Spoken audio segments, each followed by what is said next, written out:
আসসালামু আলাইকুম এভরিওয়ান, সবাই কেমন আছেন? আশা করি ভালো আছেন আর আমিও ভালো আছি। তো চলুন শুরু করা যাক। আজকে আমরা পাহাড়ে ওঠাটা শুরু করছি। তো এই যে একটুখানি উঠেই তো হাঁপিয়ে গেছি। ওনারা ছবি তোলার জন্য দাঁড়িয়ে গেছে, আমাকে বলছে ছবি তুলে দাও। আমি ছবি তুলে দিলাম। তারপরে আবার কিছুটা ওঠার পরেই একটা রেস্টিংয়ের জায়গা। এই যে এখানে নাকি ওই সময়ে সিপাহীরা এখানে গার্ড দিত এবং এটা হচ্ছে একদম নিচে, পাহাড়ের সব থেকে নিচের একটা লুকানোর জায়গা সেনাবাহিনীদের। তারা এখানে গার্ড দিত। এখান থেকে ভিডিওটা অনেক বড় হয়ে গেছে যদিও বা, কিন্তু আমরা যে 2 ঘন্টা ধরে উঠলাম সেই পুরো 2 ঘন্টার ভিডিওটা মাত্র 7-8 মিনিটে নিয়ে এসেছি। তো এটা লং বললে আমার আর কিছু করার নেই। যদি পুরোটা দেখতে হয় পুরো পাহাড়টা, তাহলে ধৈর্য ধরে দেখতে হবে, কিছু করার নেই। এর থেকে ছোট নিয়ে আসা আমার দ্বারা সম্ভব হলো না। তারপরেও এটা পুরোটা হয়নি, এই 7-8 মিনিটেও পুরোটা শেষ হয়নি। আমরা ফোর্টের সামনে গিয়ে ব্রেকফাস্ট করতে বসলাম, তারপরে সেই পর্যন্তই আছে। দেখো, পুরোটাই খুব ভালো লাগবে।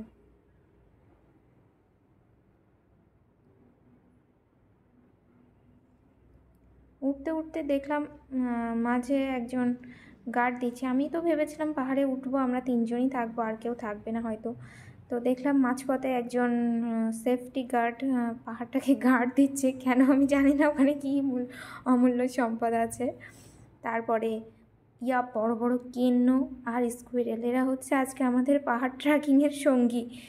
প্রত্যেক সিঁড়িতেই এত বড় বড় কেন্ন দেখেই তো আমার গা ঘিন ঘিন করতে লাগলো। তারপরে হাঁপিয়ে যাচ্ছি, যে আবার একটু গিয়ে বসছি, এইভাবেই উঠলাম। তারপর হঠাৎ একটা বাচ্চার কান্নার আওয়াজ পেলাম। দেখলাম যে না, উপরে আরেকটা ফ্যামিলিও আছে, 2 বাচ্চা আছে। তারা এই পাথরের নিচে রেস্ট করছিল। এই পাথরের নিচে যে এত ঠান্ডা, ওখান থেকে আর উঠতেই ইচ্ছে করছিল না, কিন্তু কেন্নার ভয়ে আমাদের উঠে যেতেই হলো। চলো পিছে পিছে আনা, তাহলে খুশি খুশি হবে। বাচ্চা দেখছে না, আমাকে দেবে।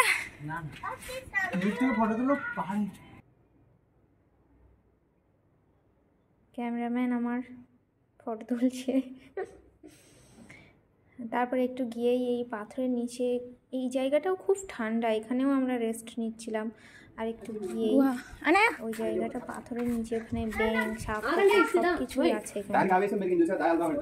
এই দেখো ব্যাঙ, ঠান্ডা আছে এখানে, একটু রেস্ট নাও। আর this is our resting time তো আছেই।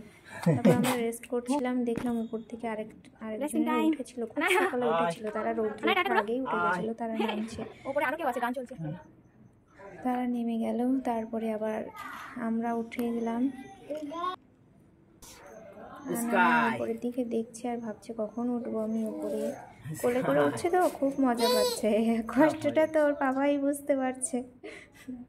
তারপর আবার কিছু দূর গিয়ে আবার একটা রেস্টিংয়ের জায়গা, এরকম আর একটা ফোর্টের এই প্লেস এটা। ওই সেনাবাহিনীদের গার্ডের জায়গা বললাম না, আগে একটা ছিল, এটা মাঝপথে আর একটা। এখানে কিভাবে গোপন জায়গা, কিভাবে কোন সুড়ঙ্গের পথ, দেখো লুকিয়ে লুকিয়ে থাকার কত গোপন জায়গা বাবা। এখানে দেখলাম আমি, এর ভিতরে সাপ পুকুর থাকতে পারে, আমাকে তো ঢুকতে দেয়নি। আমি বাইরে থেকে একটু একটু যতটা সম্ভব ভিডিও করলাম। তারপরে এই প্লেসটা আমার খুব ভালো লেগেছে, খুব সুন্দর এই জায়গাটা, অসম্ভব সুন্দর এই জায়গাটা। তোমাদের কেমন লাগলো জানিও এই জায়গাটা।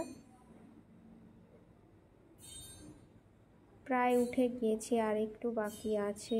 এইভাবে মনটাকে সান্ত্বনা দিচ্ছি এইভাবে, যে আর একটু করে করেই যাচ্ছি। তারপর একটু একটু করে এরকম গেট দেখছি আর ভাবছি এই বোধহয় এসে গেছে, কিন্তু না, কতটা পথ। তারপর পাপারও কষ্ট হয়ে গেল, এই গাছের তলায় আনায়াকে বসিয়ে একটু রেস্ট করছে। আনায়া একা একা পাহাড়ে ওঠার চেষ্টা করছে, কিন্তু ঢালু রাস্তা তো উঠতে কষ্ট হচ্ছে ওর। না, আর যেতে পারবো না, মাম্মার কাছে ফিরে যাই। এই গাছটা খুব সুন্দর, এই গাছটা আমার খুব পছন্দ হয়েছিল। ওখানে কি গাছ জানি না, তবে ফলগুলো লাইটের মতো জ্বলছে, এত সুন্দর গাছটা। অরিজিনালি দেখতে ফোনে এতটাও সুন্দর আসেনি যতটা সুন্দর সামনাসামনি দেখতে লাগছিল।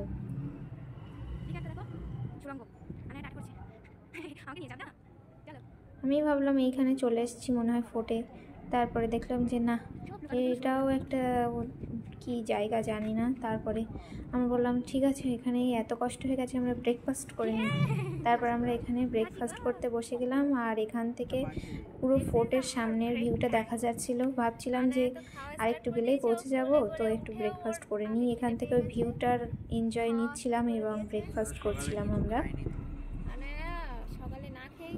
আনায়া তো ফার্স্টে খাওয়া শুরু করে দিয়েছে, কোলে করে উঠেও ওর আগে খিদে পেয়ে গেছে।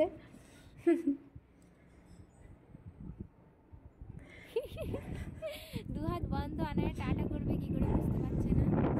আর একটুখানি এই যে সামনের ভিউটা ফোটে, এইটুকু গেলেই পৌঁছে যাব, এইটুকু মনে হচ্ছে, যদিও বা এইটুকু নয়। তারপর আমরা খাওয়া দাওয়া শুরু করে দিলাম। খাওয়া দাওয়ার পরে আবার জার্নি শুরু করব ফোর্টের উদ্দেশ্যে।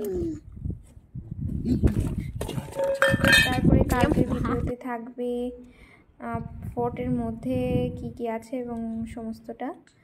আর হ্যাঁ, এখানে স্কুইরেলগুলো, আমাদের অনেকগুলো স্কুইরেল ছেঁকে ধরেছিল, ওদের খাওয়া হয় না তো, তাই ওপরে কি খাবে, ওখানে কোনো ফলের গাছও নেই বা কোনো খাবার দাবার খেয়ে থাকে আল্লাহ জানে, আমি জানি না। তবে আমরা যা দেখছিলাম ওরা চপচপ করে খেয়ে নিচ্ছিল, চপচপ করে। আমি আর স্কুইরেল একসঙ্গে একেবারে যেন খাওয়ার জন্য গায়ের ওপরে উঠে আসছিল, এইরকম করছিল স্কুইরেলগুলো। একটা দুটো নয়, অনেকগুলো এসেছিল। আনায়া তো স্কুইরেল থেকে পুরো খুব মজা পেয়েছে, ওদেরকে আবার ডাকছে, আয় আয়, ওদেরকে খেতে দিচ্ছে। বাবা কত মজা পাচ্ছে।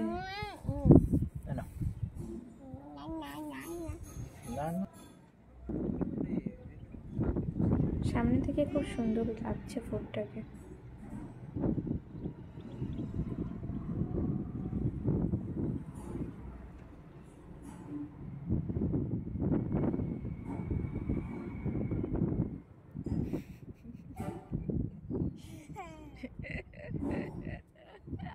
এই হাসিটাই সমস্ত শক্তির যোগান।